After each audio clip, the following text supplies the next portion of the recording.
السلام علیکم ورحمۃ اللہ وبرکاتہ۔ اعوذ باللہ من الشیطان الرجیم، بسم اللہ الرحمن الرحیم۔ رسول اللہ صلی اللہ علیہ وآلہ وسلم نے ارشاد فرمایا، ہر چیز تقدیر سے ہے، یہاں تک کہ عاجز ہونا اور ہوشیار ہونا بھی تقدیر میں ہے۔ مسلم عن ابن عمر رضی اللہ تعالیٰ عنہ۔ رسول اللہ صلی اللہ علیہ وآلہ وسلم نے ارشاد فرمایا، جس شخص پر تنگ دستی مسلط ہو جائے وہ مجھ پر کثرت سے درود پاک پڑھے، اس لیے کہ درود شریف تنگ دستی کو ختم کر کے کثرت رزق اور حاجات کو پورا کرنے کا باعث ہے۔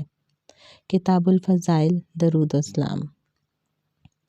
رسول اللہ صلی اللہ علیہ وآلہ وسلم نے فرمایا، جب کوئی بندہ بیمار ہوتا ہے یا وہ سفر میں جاتا ہے تو اس کے وہ تمام عمل لکھ دیے جاتے ہیں جو وہ حالت قیام اور تندرستی میں کرتا تھا۔